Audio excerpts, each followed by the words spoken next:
Republik Indonesia,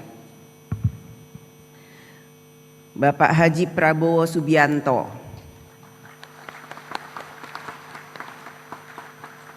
Yang saya hormati Wakil Presiden Republik Indonesia, Bapak Gibran Rakabuming Raka,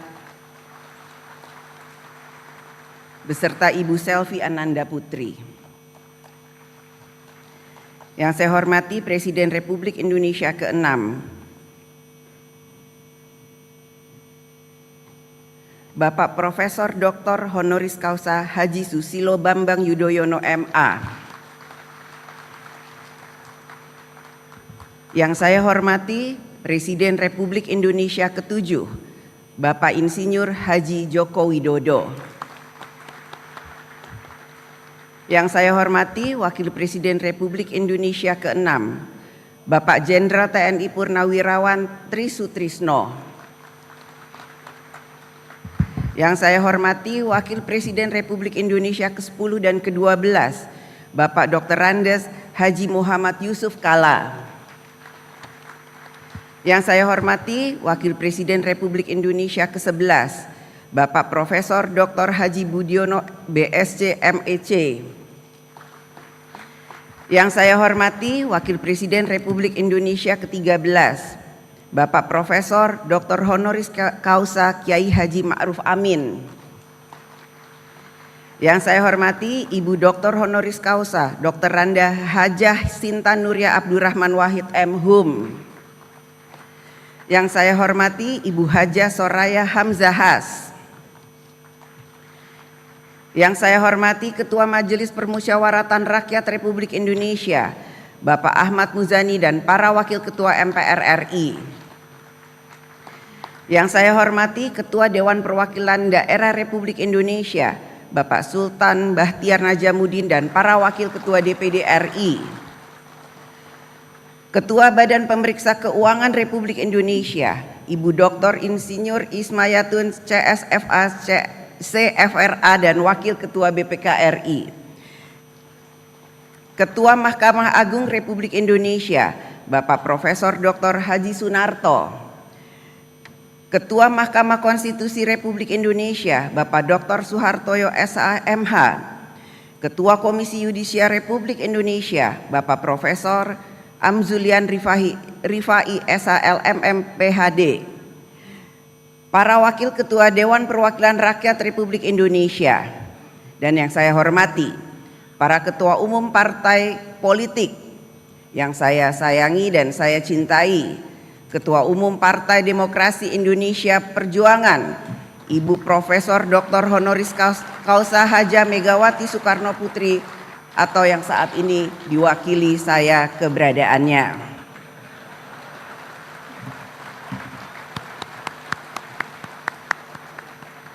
Yang saya hormati Ketua Umum Partai Golongan Karya, Bapak Dr. Bahlil Lahadiah. Yang saya hormati Ketua Umum Partai Gerindra, Bapak Haji Prabowo Subianto. Yang saya hormati Ketua Umum Partai Nasional Demokrat, Bapak Dr. Honoris Causa Dr. Andes Haji Surya Dharma Paloh. Yang saya hormati Ketua Umum Partai Kebangkitan Bangsa, Bapak Dr. Honoris Causa Dr. Andes Haji Abdul Muhaimin Iskandar MSI. Yang saya hormati Presiden Partai Keadilan Sejahtera, Bapak Dr. Haji Al-Muzamil Yusuf MSI. Yang saya hormati Ketua Umum Partai Amanat Nasional, Bapak Dr. Honoris Causa Haji Zulkifli Hasan SEME. Yang saya hormati Ketua Umum Partai Demokrat, Bapak Haji Agus Harimurti Yudhoyono MSc MPA MA. Para anggota MPR RI, DPR RI dan DPD RI yang mulia para duta besar negara sahabat. Pada kesempatan ini hadir pula para ketua parlemen negara ASEAN. Yang pertama, His Excellency Tan Sri Dato Dr. Johari Abdul, President of AIPA, Speaker of the House of Representatives Malaysia. Yang kedua, Her Excellency Maria Fernanda Ley, Speaker of National Parliament Democratic Republic of Timor-Leste. Yang ketiga, His Excellency Shah Kiang Peng, Speaker of Parliament Republic of Singapore. Yang keempat, His Excellency Pehin Orang Kaya Seri Lela Dato Seri Setia Awang Haji Abdurrahman bin Dato Setia Haji Muhammad Taib.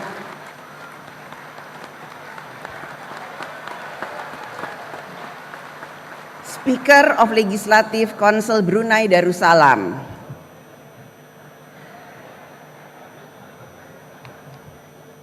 Para Menteri Kabinet Merah Putih, Panglima TNI, Kapolri dan Jaksa Agung, para perwakilan teladan dari seluruh Indonesia, para insan pers, media cetak dan elektronik, para undangan yang berbahagia serta seluruh rakyat Indonesia yang kami muliakan. Saudara-saudara sebangsa dan setanah air yang saya hormati dan saya cintai, hari ini kita berkumpul dengan semangat kebangsaan yang tinggi. Dalam hitungan hari, bangsa kita akan memasuki peringatan 80 tahun kemerdekaan Republik Indonesia.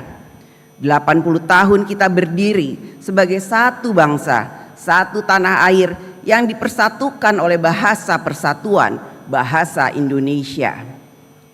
Lebih dari itu, persatuan kita tegak karena kita memiliki Pancasila yang mempersatukan segala perbedaan suku, agama dan budaya. Pancasila bukan hanya sekedar nilai, melainkan jiwa kehidupan berbangsa dan bernegara. Namun, mempertahankan Indonesia sebagai negara yang besar, berdaulat, dan kaya sumber daya bukanlah tugas yang ringan. Amanah sejarah ini menuntut hadirnya kekuatan nasional sejati, kekuatan yang mampu menjaga kedaulatan, membangun kemandirian, dan merawat kebudayaan sebagai jati diri bangsa. Kekuatan itu tidak lahir dari senjata atau kekayaan semata, melainkan dari kehendak rakyat untuk bersama-sama menjadi Indonesia. Kehendak yang hidup dalam semangat gotong royong, tumbuh dari rasa saling percaya dan mengakar dalam jiwa kolektif kita. Seperti pepatah dalam kearifan Jawa, mangan ora mangan sing penting ngumpul, yang berarti mengutamakan kebersamaan daripada mengejar kepentingan masing-masing. Inilah jiwa sosial yang membedakan kita dari bangsa lain. Kebersamaan itu kemudian diperkuat dalam konstitusi dan dijelmakan sebagai prinsip dasar negara kita, kedaulatan rakyat. Rakyat berdaulat atas kekuasaan negara, rakyat berdaulat atas sumber daya alam, rakyat berdaulat atas budaya bangsa. Inilah panggilan sejarah kita hari ini, menegakkan keadilan rakyat sebagai fondasi kekuatan nasional, agar setiap kebijakan, setiap langkah, dan setiap keputusan negara benar-benar berpulang pada kehendak rakyat. Hadirin sidang yang saya hormati dan muliakan, demokrasi kita berakar kokoh pada sila keempat Pancasila, kerakyatan yang dipimpin oleh hikmat kebijaksanaan dalam permusyawaratan perwakilan. Demokrasi kita adalah demokrasi yang berjiwa gotong royong, mengedepankan kepentingan bersama di atas kepentingan pribadi atau golongan. Demokrasi kita bukan hanya tentang saya, akan tetapi tentang kita.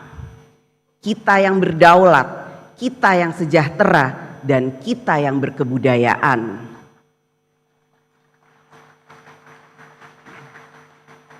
Demokrasi Pancasila menempatkan musyawarah sebagai proses utama dan hikmat kebijaksanaan sebagai sumber pikiran dan nurani dalam setiap pengambilan keputusan, sehingga membawa kebaikan bagi seluruh rakyat dan tidak meninggalkan siapapun di belakang. Dalam sistem demokrasi Indonesia, sebagaimana diamanatkan oleh konstitusi, partai politik memegang peran strategis dalam membentuk perwakilan rakyat. Partai politik bukan sekedar kendaraan menuju kekuasaan, tetapi jembatan antara rakyat dan negara. Dari partailah wakil rakyat dilahirkan, dari partailah presiden dan kepala daerah diusung. Oleh karena itu, partai politik memikul tanggung jawab besar sebagai soko guru kedaulatan rakyat. Partai politik bukan hanya struktur organisasi, partai politik adalah institusi perjuangan yang seharusnya berdiri tegak di atas nilai, integritas, dan kepercayaan rakyat. Sebab partai tanpa nilai perjuangan akan membawa kekuasaan kehilangan arah dan makna bagi rakyat. Karena peran strategis itulah, partai politik tidak boleh berhenti membenahi diri. Partai harus menjadi tempat lahirnya para pemimpin yang bukan hanya pandai berbicara, tetapi juga mampu berpihak, bekerja, dan berani mengambil risiko demi kepentingan rakyat.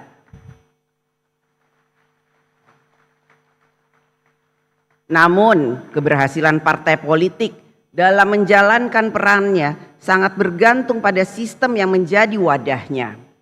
Sebaik apapun visi dan integritas partai, jika sistem politik, khususnya sistem pemilu, tidak mendukung terwujudnya kedaulatan rakyat secara nyata, maka suara rakyat berisiko terdistorsi. Sistem pemilu kita sebagai sarana utama membentuk perwakilan memang belum sepenuhnya sempurna. Tantangan kita adalah memastikan bahwa sistem ini benar-benar mendekatkan kehendak rakyat dalam menempatkan wakil-wakilnya dan memilih pemimpinnya. Saat ini, demokrasi dalam pemilu kita selain ditentukan oleh garis tangan, juga sering dipengaruhi oleh campur tangan dan buah tangan.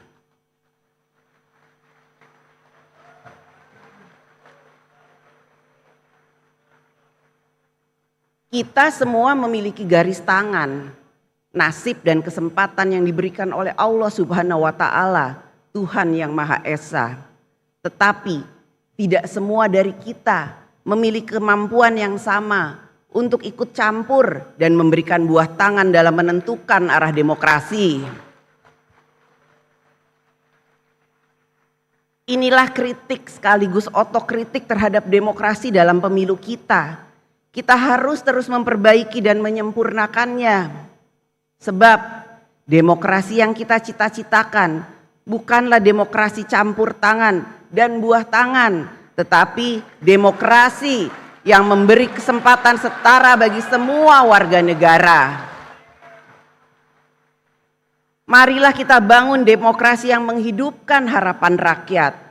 Demokrasi yang tidak berhenti di bilik suara, tetapi terus tumbuh di ruang-ruang dialog, di dapur rakyat, di balai desa, hingga di gedung parlemen, agar setiap keputusan lahir dari kesadaran bersama, bukan hanya kesepakatan segelintir elit. Dalam demokrasi, rakyat harus memiliki ruang yang luas untuk berserikat, berkumpul, menyatakan pendapat, dan menyampaikan kritik. Kini, kritik rakyat hadir dalam berbagai bentuk yang kreatif dan memanfaatkan kemajuan teknologi, khususnya media sosial sebagai corong suara publik.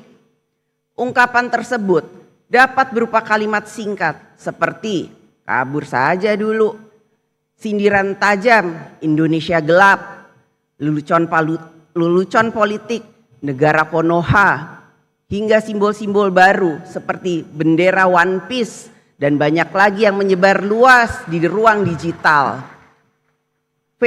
Fenomena ini menunjukkan bahwa aspirasi dan keresahan rakyat kini disampaikan dengan bahasa zaman mereka sendiri.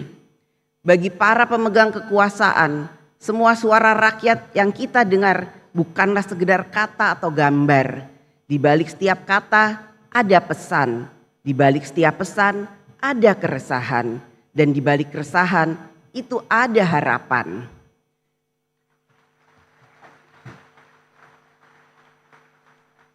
Karena itu, yang dituntut dari kita semua adalah kebijaksanaan. Kebijaksanaan untuk tidak hanya mendengar, tetapi juga memahami. Kebijaksanaan untuk tidak hanya menanggapi, tetapi merespon dengan hati yang jernih dan pikiran yang terbuka. Kita semua berharap apapun bentuk dan isi kritik yang disampaikan rakyat tidak boleh menjadi bara yang membakar persaudaraan Indonesia. Kritik tidak boleh menjadi api yang memecah belah bangsa. Sebaliknya, kritik pun harus menjadi cahaya yang menerangi jalan kita bersama. Kritik dapat keras dalam substansi dan menentang keras kebijakan. Akan tetapi, kritik bukan alat untuk memicu kekerasan, kebencian, menghancurkan etika dan moral masyarakat, apalagi menghancurkan kemanusiaan. Gunakanlah ruang kritik itu sebagai sarana untuk menyadarkan penguasa, memperbaiki kebijakan, menuntut tanggung jawab, dan mendorong kemajuan bagi seluruh anak bangsa. Hadirin sidang yang saya hormati dan muliakan, kekuasaan eksekutif, legislatif, dan yudikatif harus dibagi. Bukan untuk saling melemahkan, melainkan untuk memastikan tidak ada satupun kekuasaan pun yang berdiri di atas yang lain. Dalam konteks Indonesia, sebagaimana diatur dalam Undang-Undang Dasar Negara Republik Indonesia tahun 1945, pembagian kekuasaan antara pemerintah, DPR, DPD, MPR, MA, dan MK bukanlah sekedar pemisahan kekuasaan, akan tetapi kekuatan terpadu atau united power dalam mencapai tujuan bernegara. Kekuasaan eksekutif, legislatif, dan yudikatif bukanlah tiga kutub yang saling berseberangan, melainkan tiga pilar dari satu bangunan yang sama, yaitu bangunan kedaulatan rakyat. Seperti sebuah orkestra konstitusional, meskipun kadang-kadang nadanya sumbang, semua komponen harus tetap menyanyikan satu lagu yang sama, yaitu Indonesia Raya. DPR RI bertindak sebagai penjaga nurani rakyat dan penjaga konstitusi, memastikan kekuasaan tetap setia pada rakyat, taat pada jalur konstitusi, dan demokrasi berjalan dengan hikmat kebijaksanaan. DPD RI menjadi penyambung aspirasi daerah di tingkat nasional, menghimpun, menyalurkan, dan mengartikulasikan aspirasi masyarakat daerah dalam kerangka Negara Kesatuan Republik Indonesia.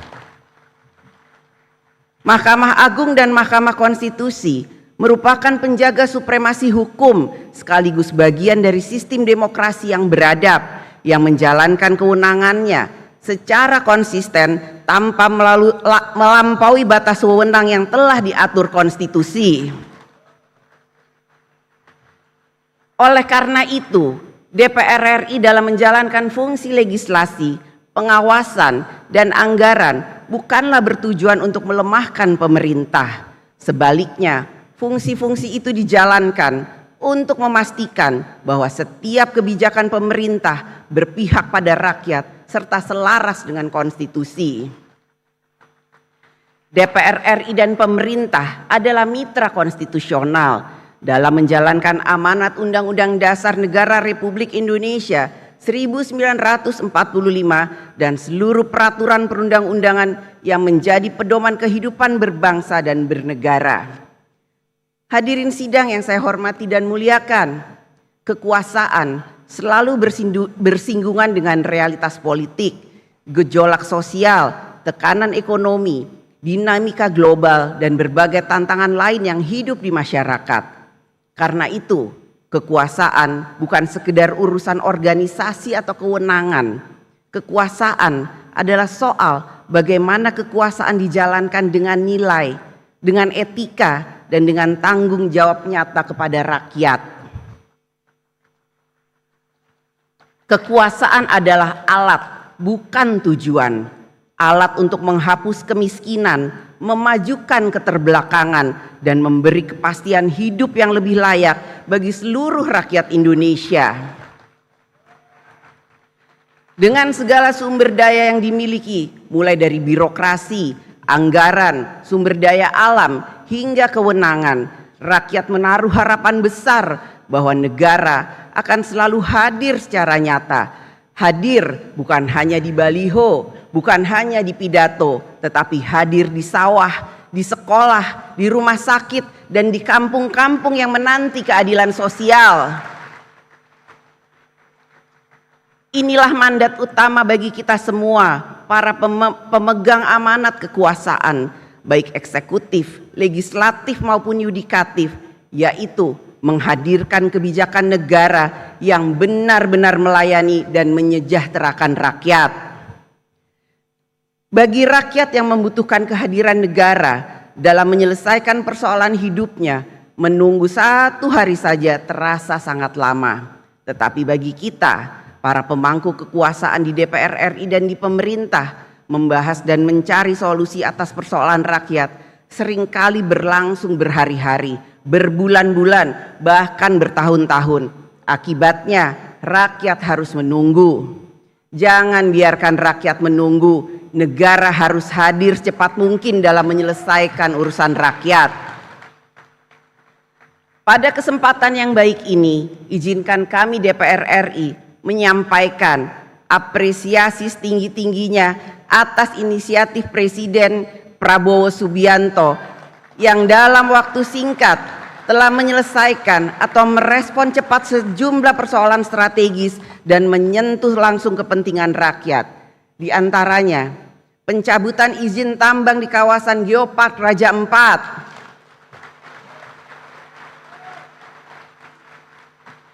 penyelesaian sengketa tapal batas pulau antara Aceh dan Sumatera Utara,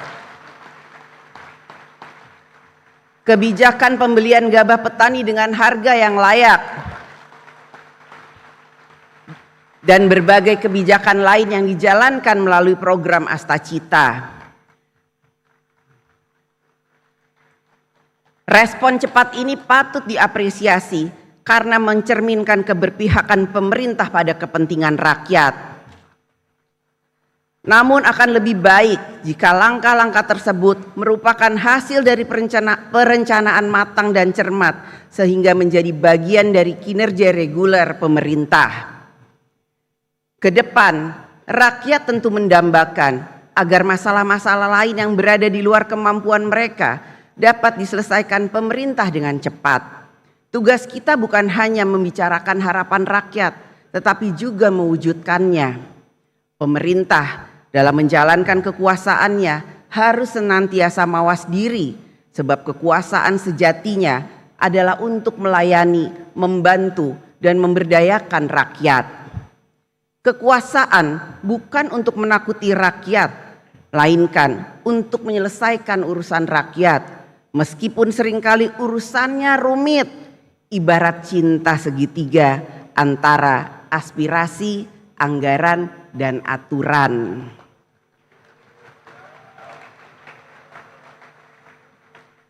Namun, serumit-rumitnya cinta segitiga itu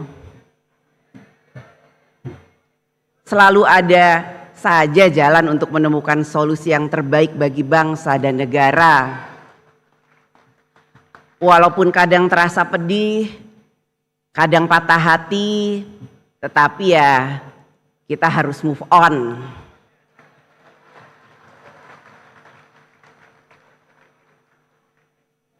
Hadirin sidang yang saya hormati dan muliakan, hari ini kita dihadapkan pada ketegangan dan konflik geopolitik, perang dagang, krisis iklim dan energi, ketimpangan ekonomi dan yang semakin tajam, disrupsi teknologi, serta pergeseran kekuatan global. Indonesia, seperti banyak negara lainnya, berada di dalam pusaran global tersebut. Karena itu, kita harus memiliki pijakan yang kokoh dan arah yang jelas dalam memenangkan kepentingan bangsa dan negara. Kita memerlukan pondasi kedaulatan, kemandirian dan kebangsaan agar kita mampu berdiri tegak di tengah perubahan dunia tanpa kehilangan cita-cita dan jati diri bangsa. Pondasi kedaulatan tidak hanya berarti menjaga batas wilayah, tetapi juga memastikan arah kebijakan luar negeri dan ekonomi nasional ditentukan secara mandiri. Dalam dunia multipolar saat ini, Indonesia harus menempatkan diri secara strategis untuk memperjuangkan kepentingan nasional di forum-forum internasional, mulai dari isu lingkungan, ekonomi, geopolitik, perdagangan global, hingga tata kelola dunia yang lebih adil. Memperkuat pondasi kemandirian bukan berarti menutup diri dari dunia, melainkan membangun kekuatan domestik agar tidak rapuh menghadapi tekanan eksternal. Kemandirian ini menuntut langkah nyata, membangun kemandirian pangan, energi, manufaktur, dan teknologi strategis. Kemandirian nasional bukan sekedar soal infrastruktur dan modal, tetapi juga kualitas manusia yang menggerakkannya. Karena itu, investasi pada pendidikan, penguasaan teknologi, dan pembangunan karakter bangsa menjadi bagian tak terpisahkan dari strategi kemandirian. Dalam pembangunan sumber daya manusia nasional, kita tidak boleh mengabaikan fakta bahwa setengah dari potensi bangsa Indonesia adalah kaum perempuan. Data Badan Pusat Statistik atau BPS tahun 2024 menunjukkan 49% penduduk Indonesia adalah perempuan. Dalam era pembangunan inklusif, keberadaan dan kontribusi perempuan harus ditempatkan bukan hanya dalam kerangka hak azazi manusia, tetapi juga sebagai prasyarat keberhasilan pembangunan nasional. Hakikat pembangunan adalah membebaskan manusia dari belenggu ketidakadilan, kemiskinan, dan ketertinggalan. Karena itu, laki-laki dan perempuan harus sama-sama terbebas dari belenggu tersebut dan sama-sama meraih kesejahteraan.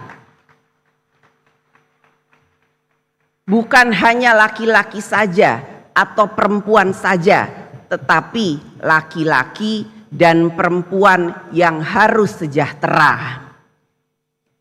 Saat ini, keterwakilan perempuan di DPR RI periode tahun 2024 sampai 2029 mencapai rekor tertinggi sepanjang sejarah, yaitu sekitar 21,9% atau 127 dari 580 anggota DPR. Ini adalah kemajuan yang patut diapresiasi. Namun masih jauh dari target ideal minimal 30% keterwakilan perempuan di lembaga legislatif, sebagaimana semangat afirmasi kesetaraan gender dalam politik Indonesia. Suara perempuan adalah nada asli yang ikut membentuk simfoni kehidupan bangsa. Tanpa nada itu, melodi peradaban akan kehilangan harmoni, hanya seperti denting yang tak pernah menjadi lagu.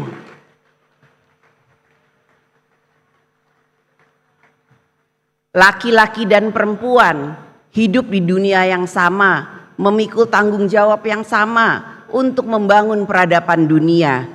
Seperti syair lagu yang pernah sangat populer. Imagine all the people sharing all the world. You may say I'm a dreamer, but I'm not the only one. I hope someday you will join us and the world will live as one.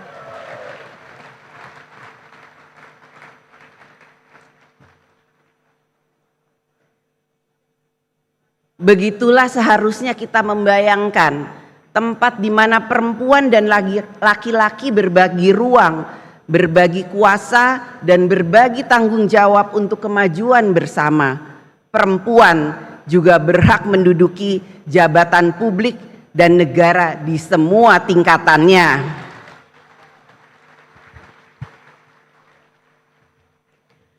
Pondasi berikutnya yang tak kalah penting adalah membangun pondasi kebudayaan. Kebudayaan bukan sekedar menjaga warisan masa lalu, melainkan juga sebagai upaya memperkuat jiwa kolektif yang menyatukan dan memberi arah moral bagi bangsa kita. Di tengah derasnya arus globalisasi nilai dan budaya asing, identitas bangsa kita tidak boleh luntur. Nilai-nilai luhur Pancasila, semangat gotong royong, serta Bhinneka Tunggal Ika adalah modal sosial terbesar yang kita miliki. Kita juga menghadapi tantangan terbesar yang berasal dari dalam diri kita yang harus kita taklukkan demi membangun kekuatan nasional yang kokoh dan berkelanjutan. Seperti yang pernah diingatkan oleh Bung Karno, perjuanganku lebih mudah karena melawan penjajah, tapi perjuanganmu akan lebih sulit karena melawan bangsamu sendiri. Di satu sisi, rakyat kita dengan segala keterbatasannya memiliki etos kerja yang luar biasa. Petani, nelayan, buruh, guru, ojek online, TNI, Polri, ASN, tenaga kesehatan di pelosok-pelosok negeri, mereka semua bekerja keras tanpa kenal lelah. Namun di sisi lain, kita menghadapi kenyataan pahit. Sebagian kecil masyarakat dengan segala kelebihannya justru mengeksploitasi rakyat dan sumber daya alam melalui praktek bisnis yang manipulatif, bisnis ilegal, tambang ilegal, judi online, narkoba, penyelundupan, dan lain sebagainya. Keuntungan mereka sudah melampaui batas rasionalitas ilmu ekonomi dan nilai peradaban. Presiden Prabowo Subianto menyebutnya dengan istilah tajam, serakah nomik.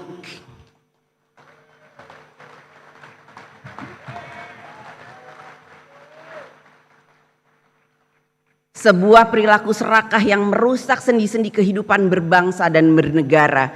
Ini adalah persoalan serius yang harus kita hadapi bersama.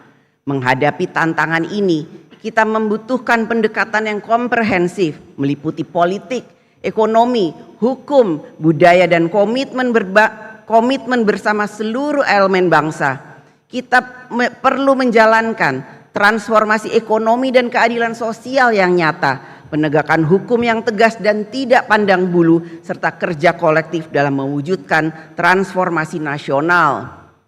Dengan kebersamaan dan tekad bulat, kita yakin bahwa kita mampu memperkuat pondasi nasional yang akan menjadi kekuatan demi mewujudkan Indonesia yang adil, maju, dan berdaulat. Saudara-saudaraku sebangsa dan setanah air, tahun 2045 akan menjadi tonggak bersejarah saat Indonesia merayakan 100 tahun kemerdekaan. Perayaan ini bukan sekedar momentum ulang tahun, tetapi juga menjadi titik awal dari Indonesia emas, sebuah era kejayaan dan kemajuan bangsa yang kita impikan bersama. Pada tahun 2045, jumlah penduduk Indonesia diperkirakan mencapai 324 juta jiwa, menjadikan kita negara dengan populasi terbesar ke-6 di dunia. Lebih dari itu, sekitar 70% penduduk berada pada usia produktif. Ini adalah peluang besar yang harus kita manfaatkan secara optimal. Kita memiliki 20 tahun untuk menuju tahun 2045. Namun, jika kita melihat perjalanan 20 tahun terakhir, sejak tahun 2005 hingga 2025, kita dapat melihat kemajuan yang signifikan, tetapi juga masih banyak pekerjaan besar yang belum selesai. Pilar-pilar kemandirian nasional seperti pangan, energi, dan manufaktur strategis belum sepenuhnya menjadi kekuatan bangsa. Layanan dasar publik masih belum memuaskan dan demokrasi kita masih memerlukan transformasi mendalam, terutama dalam sistem partai, pemilu, serta pemberantasan korupsi. Ini menunjukkan bahwa waktu 20 tahun bukanlah waktu yang panjang untuk pembangunan sebesar dan sekompleks Indonesia.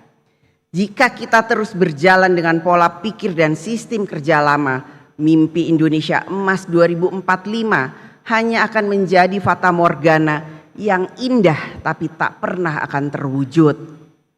Kita masih memiliki waktu yang sangat berharga untuk melakukan langkah yang terbaik agar saat tahun 2045 tiba, kita tidak hanya merayakan 100 tahun kemerdekaan, tetapi kita benar-benar hidup di Indonesia yang maju, adil, makmur dan berdaulat.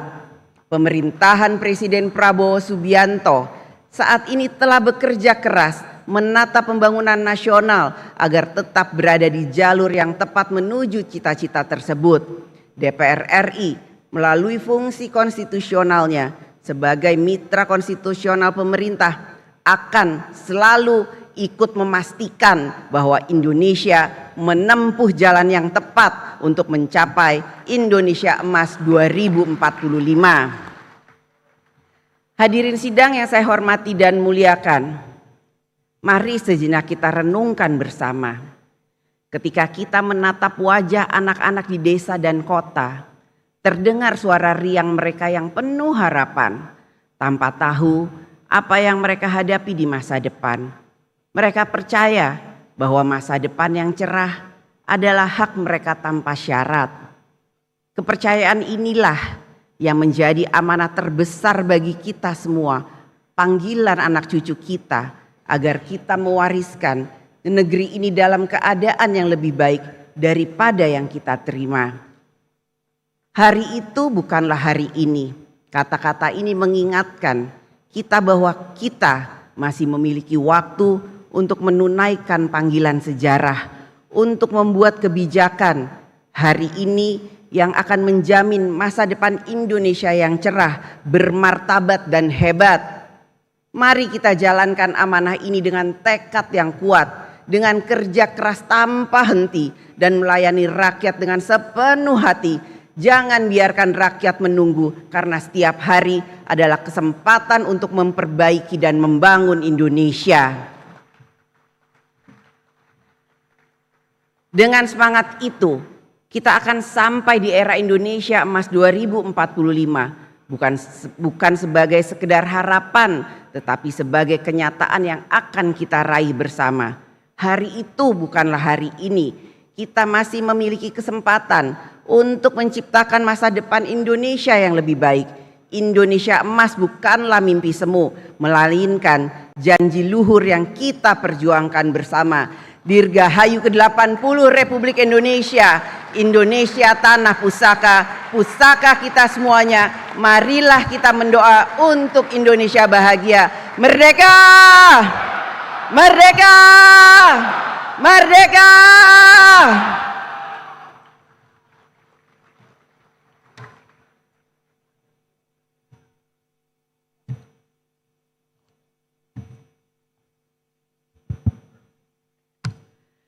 Saudara Presiden dan Saudara Wakil Presiden, hadirin peserta sidang yang terhormat, marilah kita memasuki agenda selanjutnya, yaitu